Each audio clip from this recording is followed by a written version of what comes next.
I'm Sadie, 28, sitting in my old bedroom, holding a faded photo of my family. Mom, Dad, Harper, and me smiling like we meant it. 6 years ago, a car crash changed everything. Blood dripped down my arm, but my parents barely looked. They were too busy rushing Harper to her hair appointment, as if my pain was nothing. Why was I always invisible to them? That day, I learned a secret that broke my heart. Have you ever felt unseen by those you love? Share where you're watching from below, and please like and subscribe to hear what happened next. The summer air was thick that day, clinging to my skin as I gripped the steering wheel.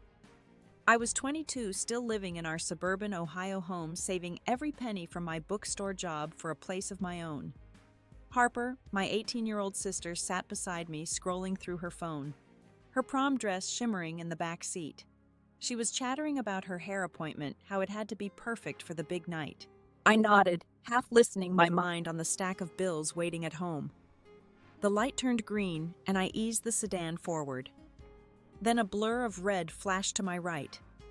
A pickup truck barreled through the intersection, ignoring the red light. My foot slammed on the brake, but it was too late. Metal screamed, glass shattered, and the world spun. My arm burned as something sharp sliced through my sleeve. Blood trickled down, warm and sticky, pooling on the seat.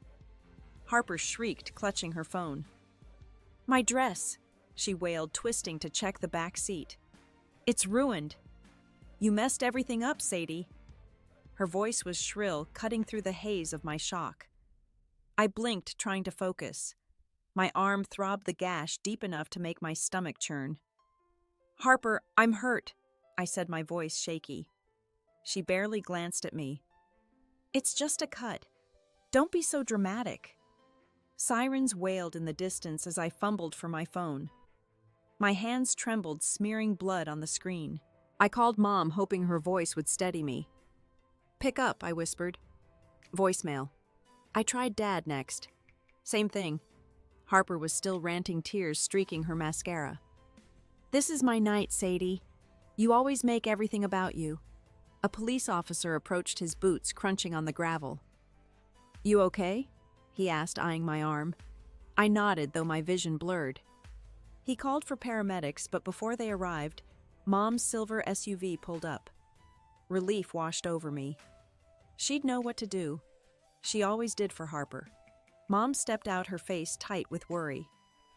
Dad followed, his tie loose, looking annoyed. "Harper, honey, are you hurt?" Mom rushed to the passenger side, opening the door. Harper flung herself into Mom's arms, sobbing. "My dress is ruined, and my hair appointment's in 20 minutes. Mom stroked her hair, murmuring comforts. I leaned against the car, clutching my arm. "Mom." "I'm bleeding," I said, my voice small. She glanced over, her eyes narrowing. "You're fine, Sadie. It's just bleeding. We need to get Harper to her appointment." My chest tightened. Just bleeding. The gash was deep, the pain sharp with every movement. Dad strode over, his phone already out, probably texting work. "Sadie, stop making a scene. We have priorities. Harper's prom is tonight." His words hit like a slap. Priorities. I wasn't one of them. I opened my mouth to argue, but the words caught in my throat. They were already ushering Harper to their car, her dress carefully draped over Mom's arm. The tow truck pulled up, its engine rumbling. A man in his 50s with chef face and a name tag reading Curtis climbed out. He looked at me, then at the blood soaking my sleeve.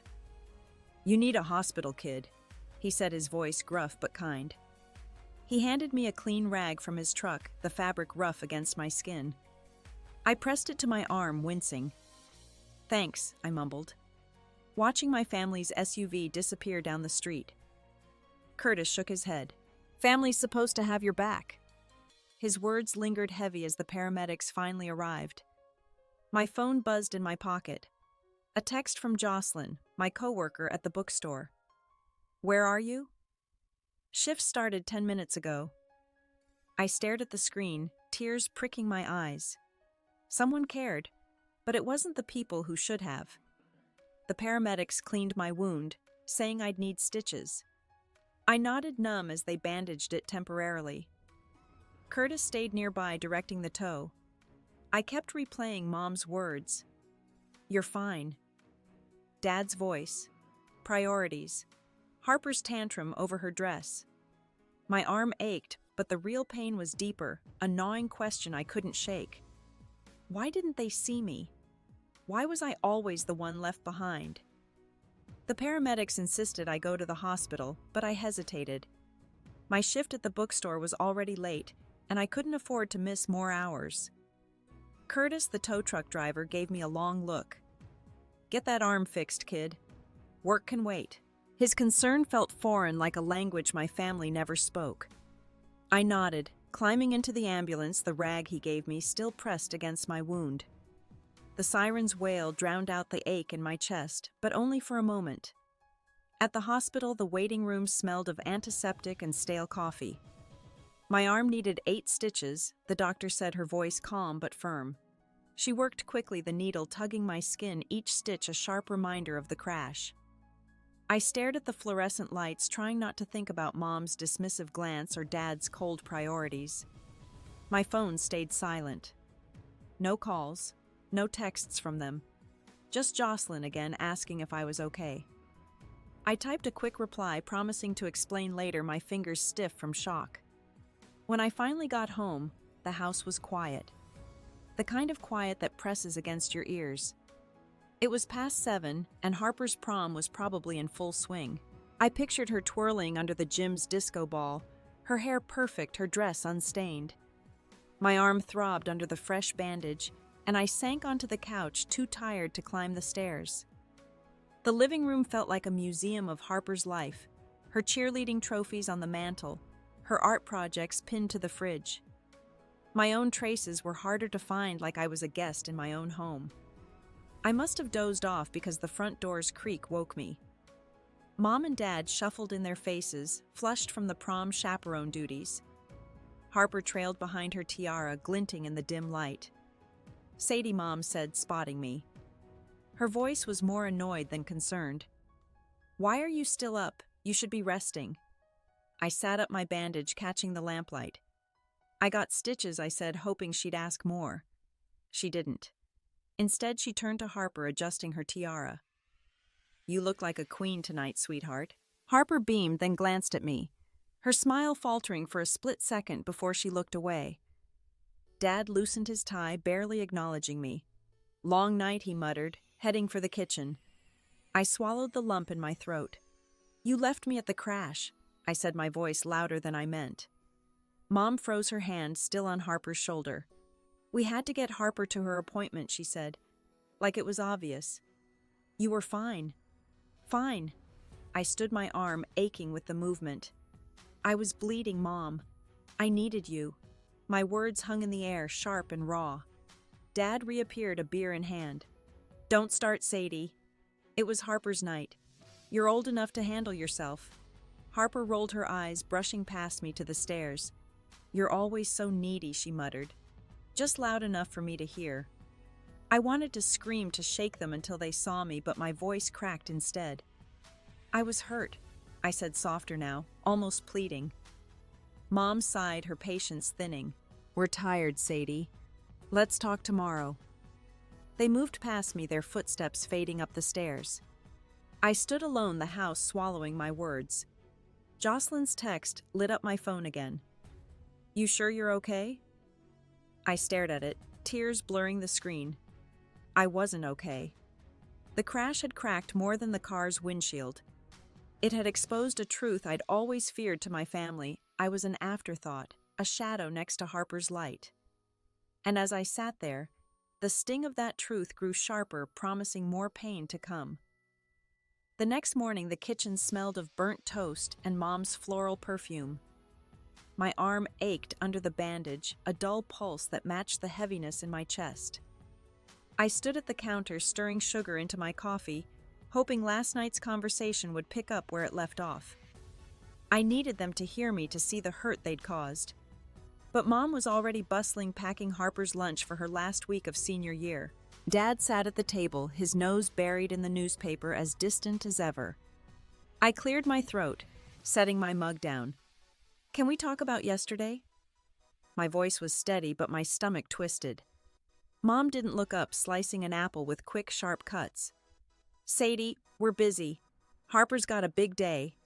Her tone was clipped like I was an interruption. I glanced at Dad, hoping for a flicker of support. He turned a page, the rustle loud in the silence. "Busy," I said, my voice rising. "You left me bleeding on the side of the road. I had to get stitches alone." My words trembled, but I pushed on. "Don't you care?" Mom finally met my eyes, her lips pursed. "Harper's prom was a once-in-a-lifetime thing, Sadie. You're making this bigger than it is." Her dismissal stung, a fresh wound on top of yesterday's. Harper breezed in her backpack slung over one shoulder, her hair still perfect from last night. She grabbed the lunch Mom handed her, flashing a smile. "Thanks, Mom." Then she looked at me, her eyes narrowing. "Why are you still harping on this? You're fine now." Her casual tone, like my pain was a minor inconvenience, made my hands clench. "Fine," I snapped, stepping toward her. "You were whining about your dress while I was bleeding. And you," I turned to Mom, "didn't even check on me." My voice cracked, but I didn't care. Dad lowered his paper, his jaw tight. "Sadie, enough. You're turning this into a drama. We had to focus on Harper. You're an adult. Act like one." His words hit like a punch. An adult. As if that erased their responsibility, their neglect. I wanted to scream that I was their daughter too, that I deserved to matter. But Harper smirked, adjusting her backpack, and the sight of her smugness choked me. She'd always been the golden child her every whim catered to, while I scrambled for scraps of their attention. I stormed to my room, my heart pounding. The bandage on my arm itched, a constant reminder of their indifference. I sank onto my bed, my gaze landing on a dusty box in the corner. Curiosity tugged at me, and I pulled it out, brushing off cobwebs. Inside was an old journal, its pages yellowed. I flipped it open, and my own handwriting from 7 years ago stared back, raw and unguarded. At 15, I'd written about a school art show. Harper's sloppy painting had won first place, Mom gushing over her natural talent. My poem, carefully typed and framed, got a pat on the back and nothing more. The memory burned sharp and vivid.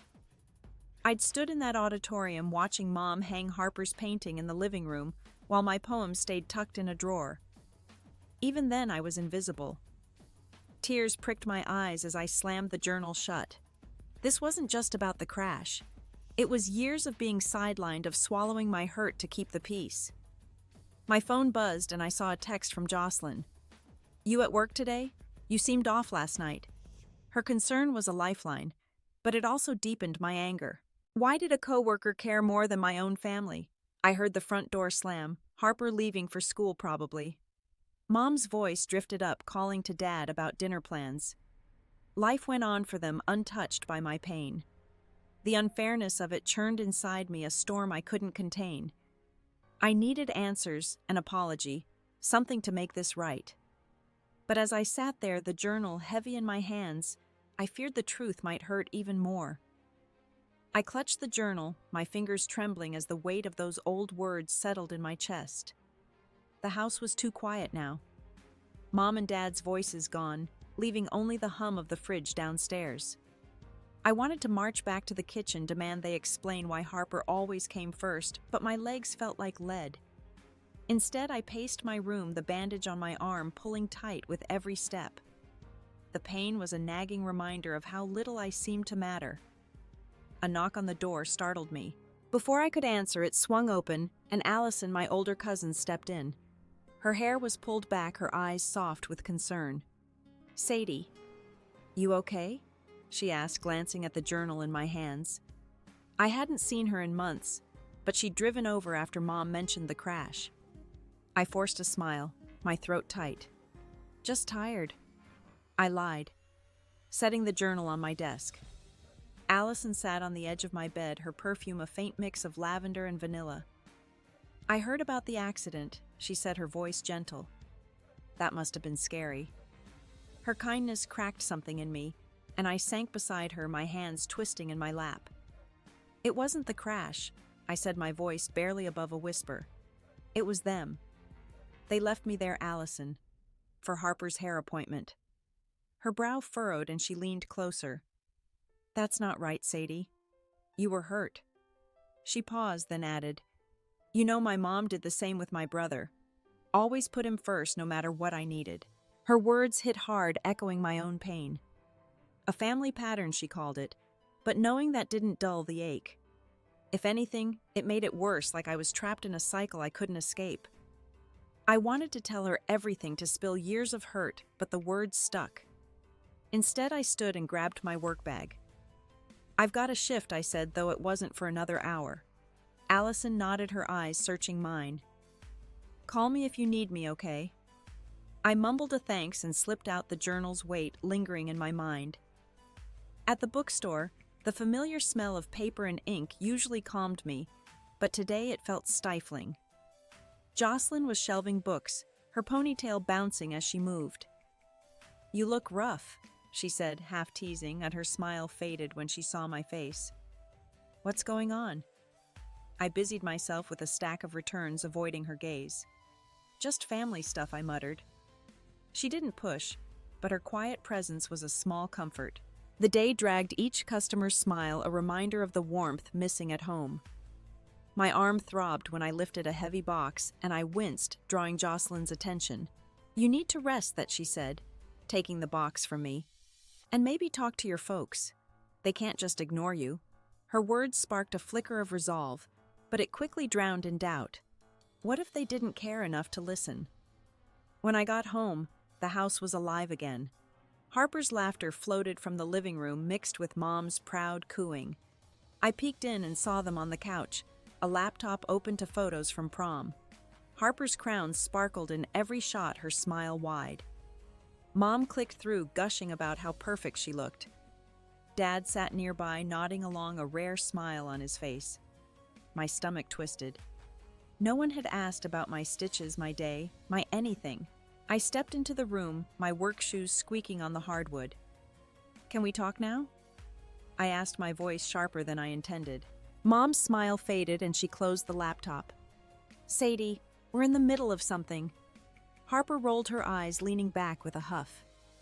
You're so obsessed with attention, she said, her tone dripping with disdain. Dad shot me a look, his patience gone. Can't this wait? We're celebrating, Harper. Celebrating. The word burned.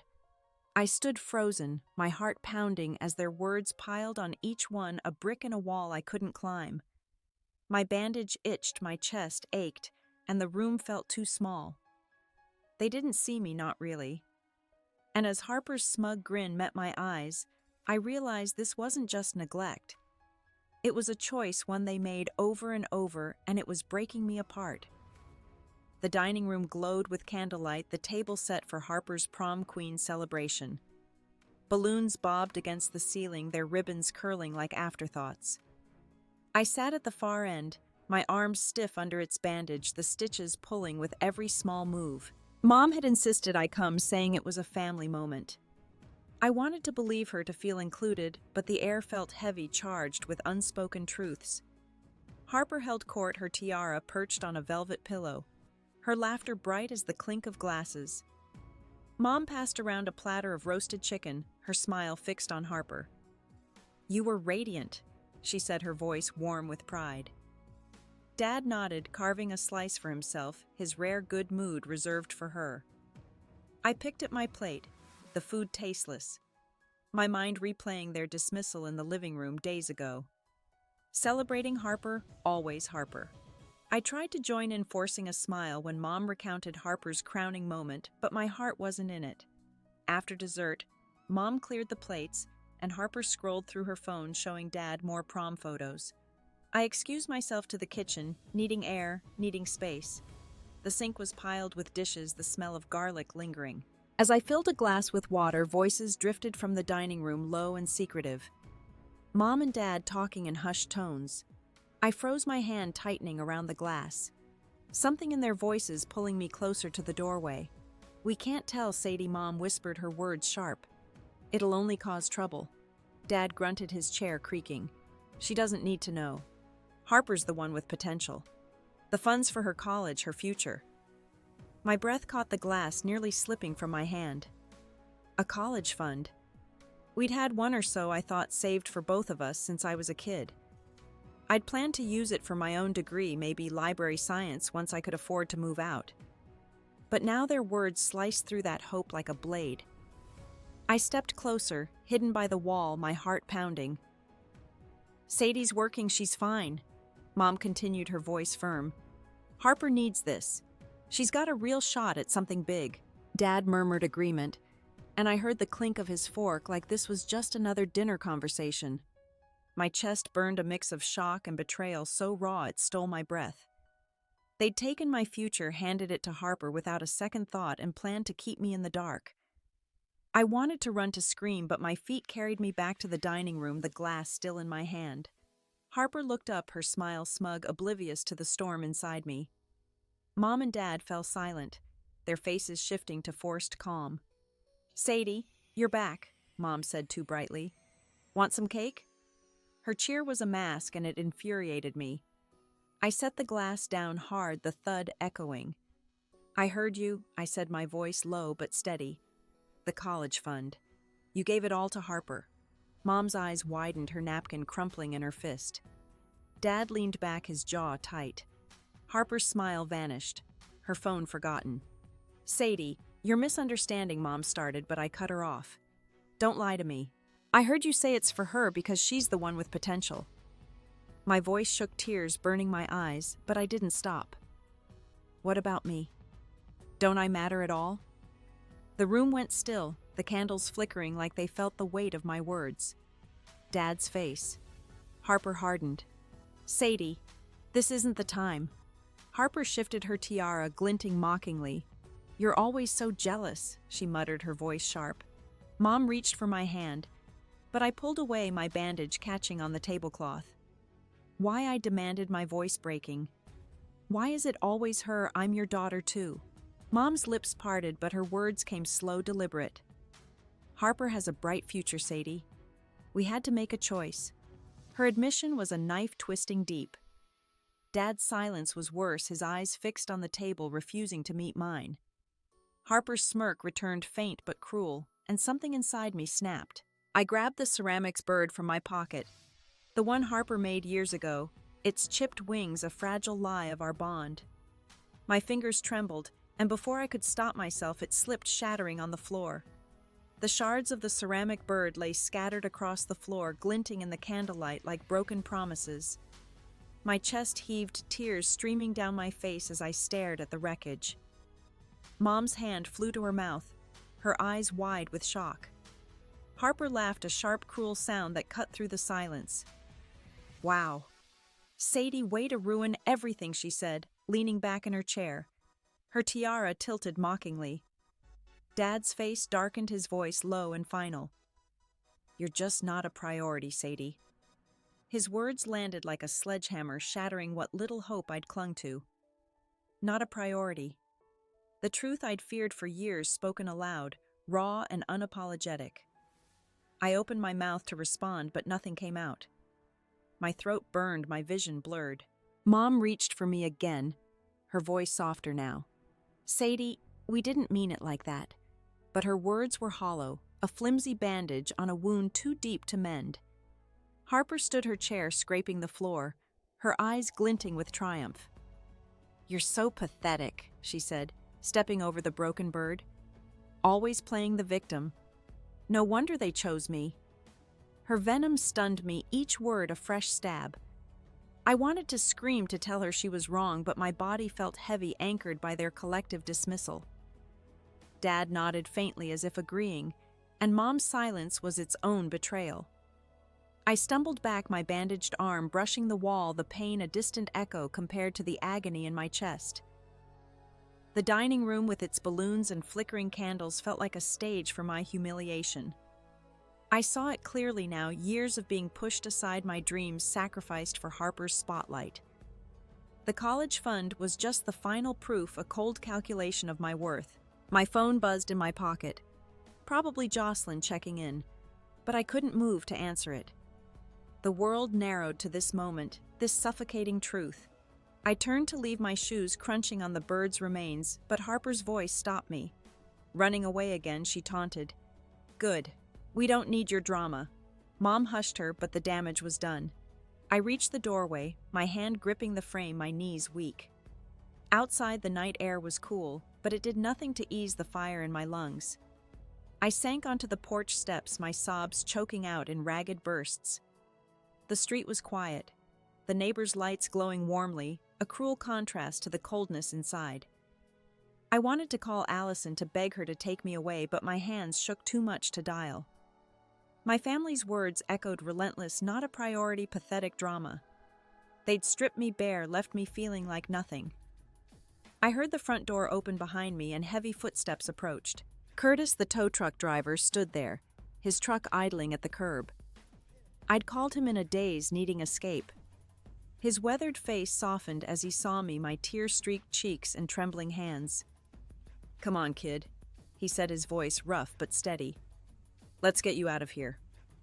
I climbed into his truck, the smell of leather and coffee grounding me, but my heart stayed on that dining room floor, broken among the shards. As we pulled away, Curtis glanced over. "My daughter stopped talking to me for years," he said quietly. "I put work before her, thought I was doing right. I was wrong." His confession hung between us, a mirror to my pain. I wanted to ask if it ever got better, but I couldn't speak. The weight of my family's rejection pressed down a suffocating fog with no end in sight, leaving me lost in the wreckage of who I thought I was. Curtis's truck rumbled through the quiet streets, the glow of streetlights flickering across the dashboard. My tears had dried, leaving my face tight and raw. I sat hunched in the passenger seat, my bandaged arm resting in my lap, the weight of my family's words still crushing me. Not a priority. Pathetic. The sting of Harper's laugh and Mom's weak excuses clung like damp fog. Curtis didn't push me to talk, just drove his hands steady on the wheel. "Where to?" he asked, his voice low. "Allison's." I said, my voice hoarse. My cousin's apartment was the only place that felt safe right now.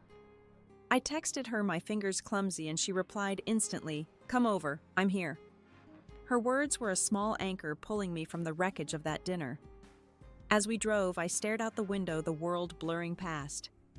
I couldn't go back to that house, not after tonight. But what came next? The question loomed vast and terrifying. Allison's apartment was on the second floor of a brick building, its hallway smelling of laundry detergent and curry. She opened the door before I knocked her face soft with worry. "Sadie," she said, pulling me into a hug. Her sweater was warm, her grip fierce.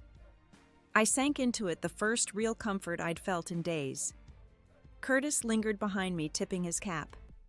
"Take care, kid," he said, then headed back to his truck. I owed him more than I could say. Inside, Allison's place was small but cozy, with mismatched furniture and a potted fern by the window. She sat me on the couch, handing me a mug of chamomile tea, its steam curling in the dim light. "What happened?" she asked, her voice gentle but firm. I told her everything: the college fund, Dad's cold dismissal, Harper's cruelty, the shattered bird. My voice broke on the last part, and I set the mug down, afraid I'd drop it. Allison listened, her jaw tight. "That's not family," she said, shaking her head. "You deserve better, Sadie." Her words echoed Curtis's from the crash site, stirring something inside me. I'd spent years swallowing my hurt, convincing myself I could earn their love if I tried harder.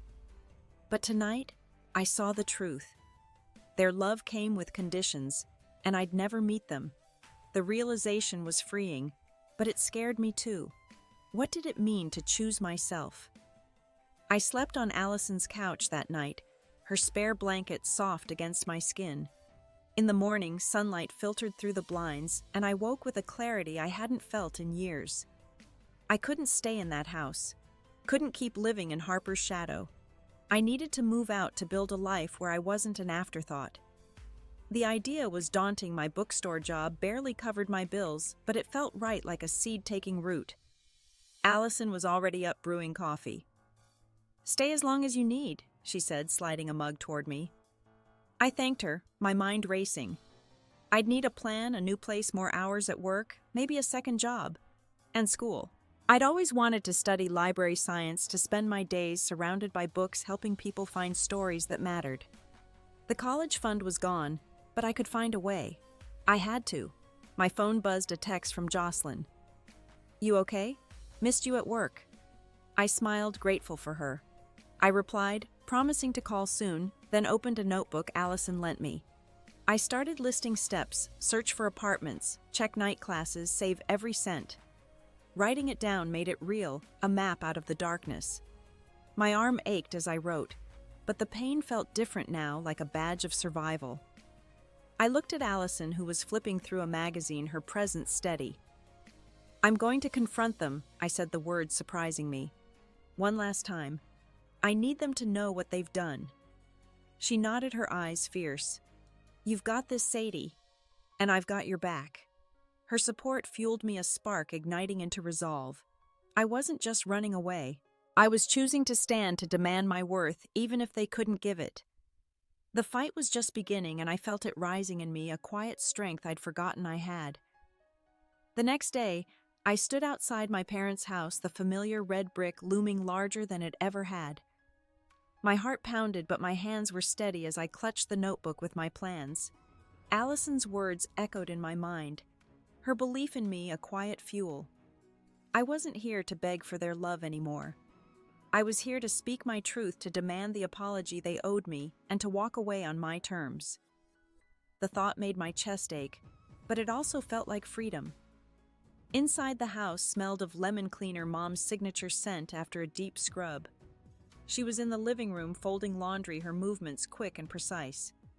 Dad sat in his recliner, a spreadsheet open on his laptop, his glasses perched low. Harper wasn't home, and I was glad. This was between me and them. I stepped forward, my sneakers silent on the carpet. "We need to talk," I said, my voice clear, cutting through the hum of the TV. Mom looked up, her hands pausing on a towel. "Sadie, you're back," she said, her tone cautious, like she sensed a storm. Dad closed his laptop, his brow furrowing. "What's this about?" he asked, already defensive. I took a breath, my notebook a shield against their doubt. "The crash, the college fund, the way you've treated me. I deserve an apology." Mom's face tightened, her fingers gripping the towel. "We've been over this, Sadie. You're blowing things out of proportion." Her dismissal stung, but I didn't flinch. "No, I'm not," I said, stepping closer. "You left me bleeding to save Harper's prom. You gave her my future without even telling me. You made me feel like nothing." My voice trembled, but I held their gaze, refusing to back down. Dad stood, his height imposing, but I didn't shrink. "We did what was best for the family," he said, his voice cold. "Harper needed that fund. You're working, you're fine." His words were a replay of the dinner, but they didn't crush me this time. I shook my head, my resolve hardening. "I'm not fine.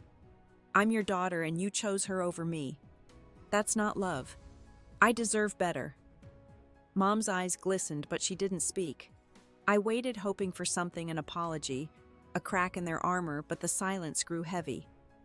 Finally, she said, "We thought we were doing right by Harper. It wasn't enough, not even close." I opened my notebook, tearing out a page where I'd written one word, visible. "This is who I am," I said, placing it on the coffee table. "I'm done being invisible." I turned to leave, but Dad's voice stopped me. "If you walk out, don't expect us to chase you." His threat hung in the air, but it didn't sway me. I looked back, my eyes meeting his. "I don't," I said, and walked out the door, clicking shut behind me. The summer air was warm, the sky streaked with pink. I felt lighter, like I'd shed a weight I'd carried too long. Back at Allison's, I called Jocelyn, who met me at a diner near the bookstore. Over greasy fries and milkshakes, I told her everything. She listened, her eyes fierce. "You're stronger than you know," she said, sharing how she'd left a controlling ex years ago. Her story grounded me, a reminder I wasn't alone. She offered to help me find apartments, and by the end of the night, we'd circled a few listings in the paper, their addresses a promise of something new. That evening, I sat at Allison's kitchen table, a course catalog from the community college open in front of me. Library science classes started in the fall, and I circled one, my pen steady.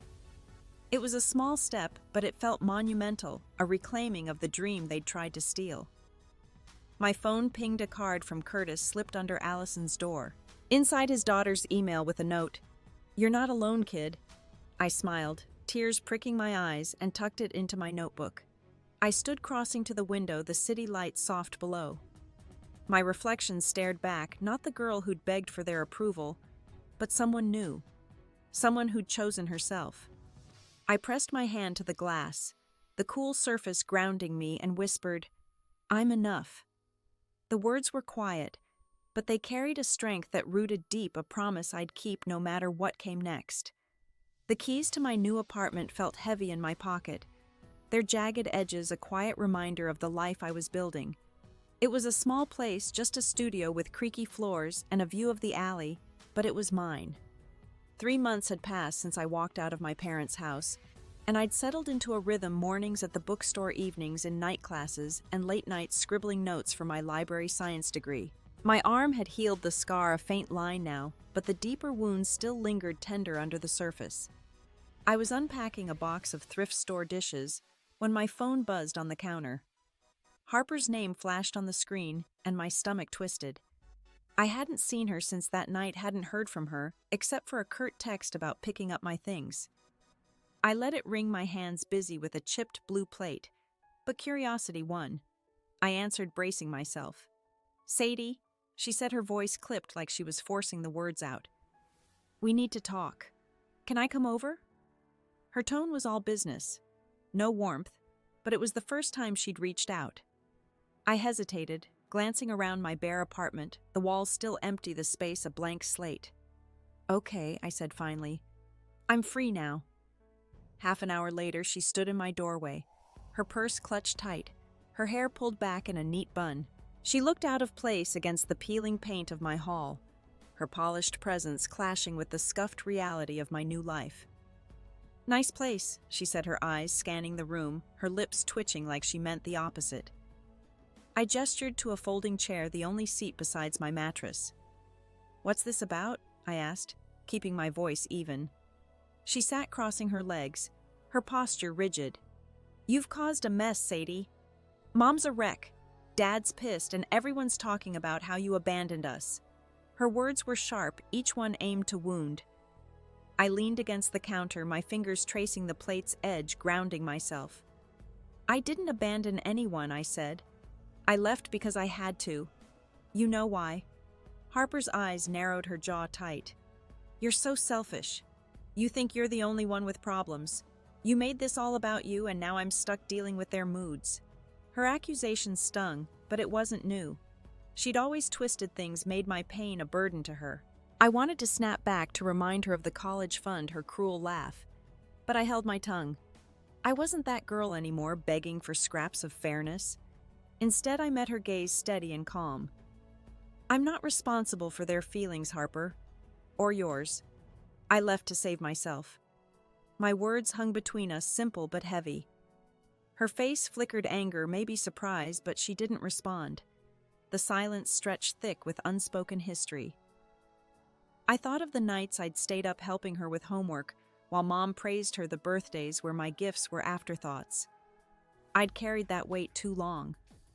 She stood abruptly, her chair scraping the floor.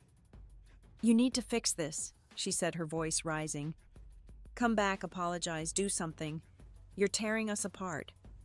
Her demand was absurd, but the desperation in her eyes was new, a crack in her usual confidence. I didn't move, didn't soften. "I'm not coming back," I said, my voice low. "Not until they see what they did." Harper's lips parted, but no words came. She grabbed her purse and stormed out the door, slamming behind her.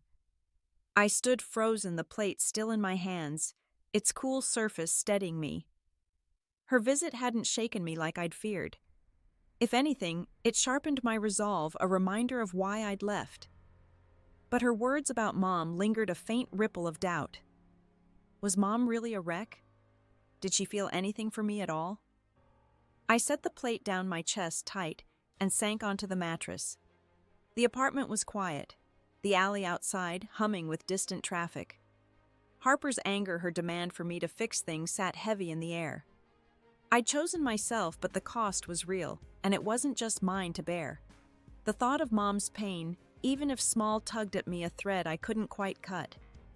I closed my eyes, the weight of it all settling in a storm, paused but not gone. The silence in my apartment after Harper left was deafening, the kind that makes your thoughts too loud.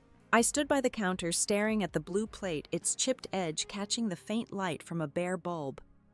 Her words echoed, accusing me of tearing the family apart, but it was her desperation that stuck with me, a raw edge I'd never seen in her before.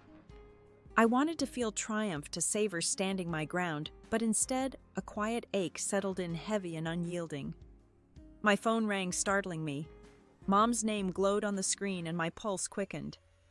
I hadn't heard her voice since I walked out, and the sight of her call felt like a test I wasn't ready for. I let it ring twice, then answered, my voice flat. "Hello?" There was a pause, a soft exhale on her end. "Sadie," she said, her tone hesitant, almost fragile. "Harper told me she saw you." I waited, leaning against the counter, the plate cool under my fingertips. "Yeah," I said, giving her nothing. Another pause, longer this time. "I've been thinking," she continued, her words careful, like she was stepping through glass. "Maybe we didn't handle things right. With you. With the crash." Her voice wavered, and I pictured her in the kitchen twisting a dish towel, her eyes avoiding the empty space where I used to sit. Her admission was small, a pebble in the vast sea of my hurt, but it stirred something. Not forgiveness, not yet, but a flicker of possibility. I wanted to ask if she meant it, if she saw me now. But my throat tightened. "That's all you have to say?" I asked, my voice colder than I meant. She sighed, a sound heavy with years. "I'm trying, Sadie. It's not easy." I closed my eyes, the weight of her effort clashing with the years of her neglect. I ended the call without a goodbye, my hand trembling as I set the phone down. The apartment felt smaller, the walls pressing in. I needed air, something to clear the fog in my head. I grabbed my jacket and headed to the library, where I'd started volunteering, a place that felt more like home than my parents' house ever had. The smell of old books greeted me, calming my racing thoughts as I slipped into the children's section. A girl named Lila was there, her braids swinging as she flipped through a picture book. She was 9, shy, with eyes that reminded me of myself at that age, always watching, waiting to be noticed. "Hi, Sadie," she said, her voice soft but bright. I smiled, sitting beside her. "Hey, Lila. Find anything good?" She nodded, showing me a story about a lost bird, her fingers tracing the illustrations. Reading with her eased the knot in my chest, her quiet trust a balm I hadn't expected. As we read, my mind drifted to Mom's call, her halting words. Trying. It wasn't enough, but it was more than I'd gotten before. I thought of Allison, who'd texted earlier saying Mom had asked about me, her questions laced with guilt. Even Jocelyn had noticed a shift, planning a small party for my first semester's end, her way of saying I wasn't alone. These people, my chosen family, saw me in ways my own never had. But Harper's visit lingered, her demand to fix things a thorn I couldn't pull out. And Mom's call, fragile as it was, left me unsteady, caught between hope and the fear of being hurt again. I looked at Lila. Her face lit with wonder at the book's ending, and envied her innocence. My phone stayed silent now, no follow-up from Mom, no apology from Dad. The absence was louder than their words, a reminder of the gap I'd tried to bridge. I left the library as dusk settled the sky a soft gray. My apartment key jingled in my pocket, a symbol of my new start, but the weight of my family's fractured bonds pressed down. Mom's attempt, Harper's anger, Dad's silence. They swirled in my mind, a storm with no clear end. I stopped on the sidewalk, the cool air sharp against my skin, and felt the ache of it all settle deep, a quiet sorrow that held me still, waiting for something I couldn't name. A year had passed since the crash, and I was 29 now, standing taller in my own skin. My studio apartment hummed with life books stacked on a secondhand shelf, a desk cluttered with notes from my library science classes. I'd found a rhythm, balancing work at the bookstore with evening lectures and volunteering at the library. The scar on my arm was barely visible, a faint reminder of a wound that no longer defined me. I'd built something solid, something mine, and it felt like enough. The invitation to the family reunion came in a plain envelope, Mom's handwriting neat on the front. I held it over my kitchen counter, hesitating. Part of me wanted to toss it to keep the distance I'd carved out. But another part, quieter, wondered if there was room for peace, even if it wasn't perfect. I tucked the invitation into my bag, deciding to go not for them but for me to see what I could carry forward. The reunion was at a park an hour away, the kind with picnic tables and kids chasing frisbees. The air smelled of grilled hot dogs and sunscreen laughter mingling with the rustle of leaves. I arrived late, my stomach knotted, but Allison was there, waving me over with a grin. "You made it," she said, handing me a soda. Its cold can grounding me. Her presence was a tether, reminding me I wasn't alone. I spotted Mom across the lawn arranging a tray of cookies, her hair grayer than I remembered. Dad stood nearby chatting with an uncle, his posture stiff. Harper was with a group of cousins, her laugh sharp and familiar. I stayed on the edges, sipping my soda, watching the family I'd once ached to belong to. They moved through the day with ease, but I felt separate, like a guest at my own history.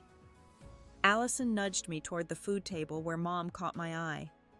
She set down a stack of napkins, her hands fidgeting, and walked over. "Sadie," she said, her voice soft, almost shy. "I'm glad you came." I nodded, unsure what to say. The crowd faded as she stepped closer, her eyes searching mine. "I need to tell you something," she said, glancing around to ensure we were alone. We moved to a quiet corner under an oak tree, its shade cool against the summer heat. "I failed you," she said, her words blunt, her gaze steady. "After the crash, the fund, all of it. I saw Harper's potential, but I didn't see yours. I'm sorry." Her voice broke, tears welling, and I saw her not as the untouchable mother I'd known, but as a woman carrying her own regrets. My chest tightened, not with anger, but with something softer, unnameable. I didn't respond right away, letting her words settle. The apology was late and perfect, but it was hers, offered without excuses. I thought of the nights I'd spent in my apartment, piecing myself back together, and realized I didn't need her to fix me anymore. "Thank you," I said finally, my voice low. I needed to hear that. She nodded, wiping her eyes, and we stood there, the space between us, not gone but different, lighter.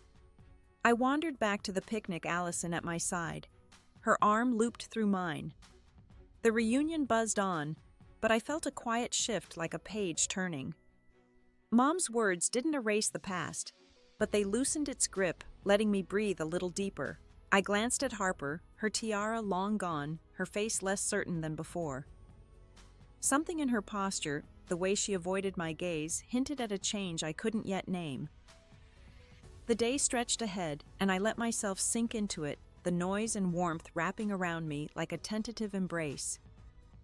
The sun dipped lower, painting the park in gold, softening the edges of the day. I sat on a bench, Allison beside me, her chatter about her new job a gentle hum. My soda can was empty, its aluminum warm from my hand, and I set it down, my eyes drifting to the crowd. Relatives milled about, their voices blending into a familiar rhythm, one I'd once craved to be part of. Now I felt like a visitor, not outcast, but separate content in my own quiet space. Harper approached, her steps hesitant, a paper plate of watermelon slices in her hands. She stopped a few feet away, her usual confidence dimmed. "Hey," she said, her voice low, almost swallowed by the breeze. I looked up, my necklace's tiny bird pendant cool against my collarbone, a subtle nod to the past I'd carried, but no longer clung to. "Hey," I replied, my tone even waiting. She shifted the watermelon juice, staining her fingers. "I read your poem," she said, her eyes flicking to mine, then away. "The one you posted online. It was good." Her words caught me off guard, a small bridge where I'd expected none. I'd shared that poem, visible on a whim, a piece about finding light in my own shadow.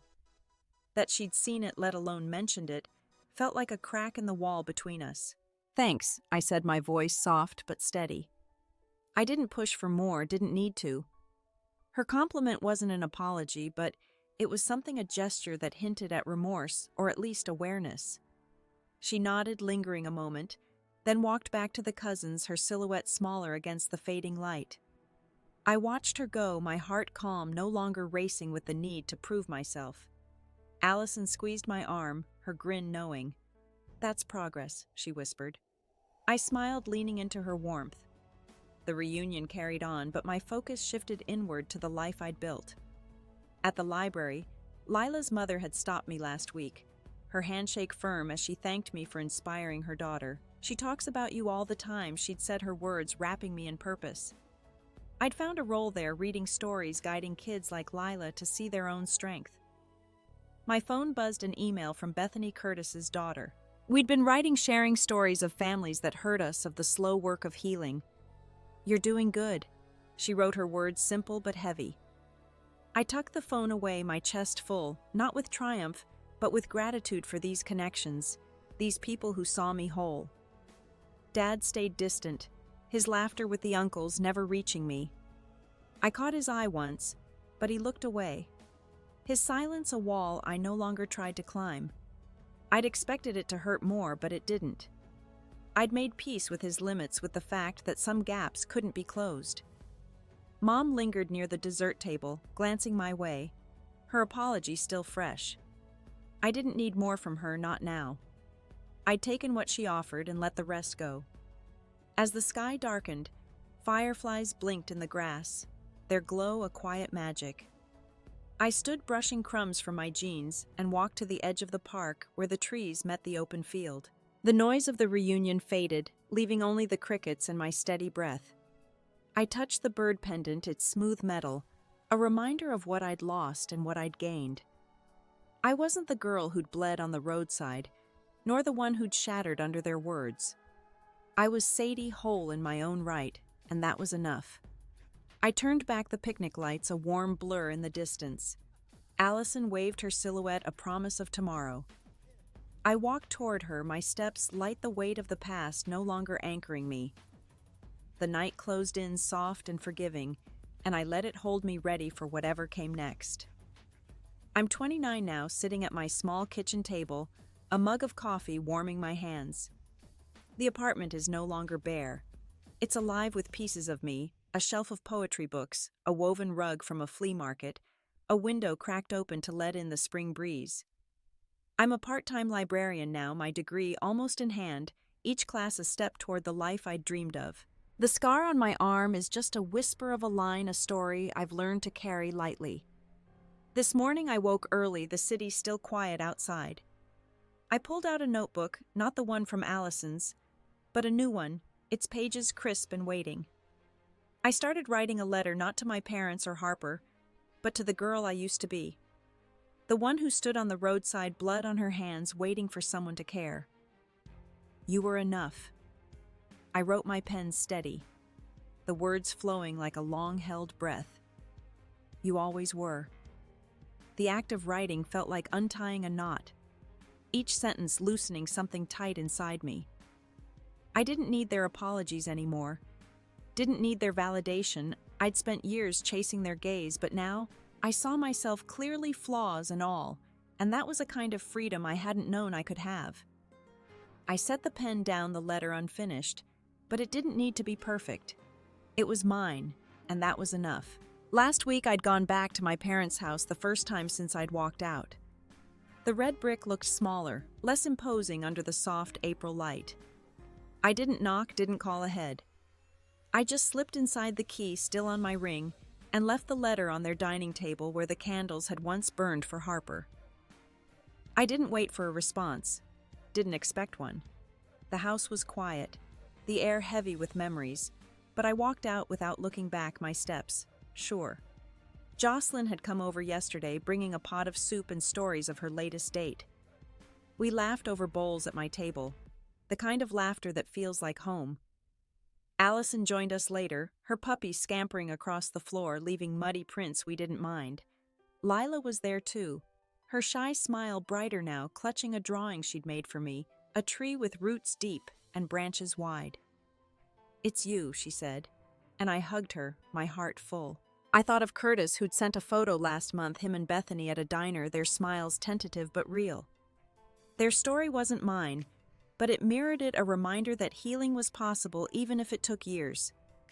I kept his card on my fridge, its edges curling a small token of the kindness that had carried me through. Outside, the breeze carried the scent of blooming jasmine from the balcony where I'd planted daisies in a terracotta pot. They were small, their petals fragile, but they thrived in the sun, a quiet promise of growth. I stepped out the wooden floor, cool under my bare feet, and watered them, the soil dark and rich. The city hummed below, alive and indifferent, but I felt rooted, tethered to this life I'd built from the ground up. My phone pinged a text from Harper. "Coffee tomorrow." It read simple and unguarded. I stared at it, the words, a bridge I wasn't sure I'd cross. But I didn't need to decide now. I set the phone down, the daisies swaying in the breeze, and let the moment settle around me. The past was behind me, its weight no longer mine to carry. I breathed in slow and deep, the air clean, my heart steady, ready for whatever lay ahead. The morning was crisp, the kind that makes you pull your sweater tighter. I stood in the library's community room, its walls lined with posters of smiling kids and book quotes. Tonight was my first poetry reading, a small event I'd organized with the librarian's nudge. My hands shook as I arranged chairs, the metal cool against my palms, but there was a steadiness in me too, a quiet certainty I'd earned. The room smelled of polished wood and fresh coffee, a warmth that settled my nerves. Jocelyn arrived first, her scarf bright against her coat, carrying a tray of cookies she'd baked. "For your big night," she said, her grin wide. Allison followed, her puppy's leash tangled around her legs, and Lila trailed behind, clutching a new drawing. Their presence filled the room, a chosen family who'd seen me through the hardest days. I hugged them, each my voice catching, as I whispered thanks, their warmth, a shield against the fear of standing exposed. The reading began. My poems typed neatly on pages I'd revised late into the night. I stood at the podium, the microphone humming softly, and read about roots and skies, about finding light in quiet places. My voice wavered at first, then grew strong, each word a piece of me I was ready to share. The audience, small but attentive, clapped after each poem, their faces kind, and Lila's eyes shone, her drawing of a tree tucked under her chair. Afterward, as people mingled, I stepped outside for air, the night cool against my flushed cheeks. The library's sign glowed softly, a beacon in the dark. I thought of the letter I'd left at my parents' house, its words a goodbye to the girl who'd begged for their love. I didn't need their response to know I'd moved on. Harper's text about coffee still sat unanswered, a door I might open one day, but not yet. I was learning to choose my own time, my own terms. Bethany's email had come that morning, a photo of her and Curtis at a park, their laughter real. "We're finding our way," she wrote, and I felt it too, a slow stitching of wounds that didn't erase the scars, but made them part of a stronger whole. I'd spent so long measuring my worth by my family's eyes, but now I saw myself through my own, imperfect, resilient enough. The lesson wasn't loud or grand. It was in the small things, the daisies on my balcony blooming despite the city's noise, the way Lila's trust reminded me to trust myself. The nights I wrote poetry instead of crying. You can't make others see you, I realized, but you can choose to see yourself, to build a life where your voice matters. That choice, quiet as it was, had carried me here, to a room full of people who heard me, to a life I called my own. I stepped back inside the chatter, warm and inviting. Jocelyn raised a cookie and a mock toast. Allison laughed, and Lila handed me her drawing, a tree with stars above it. I held it close, my heart steady, the past a shadow I no longer feared. I was home, not in a place, but in myself, and that was the truest healing I'd found. What's a moment that made you feel truly seen, like your voice finally mattered? Share it below. I'd love to hear your story.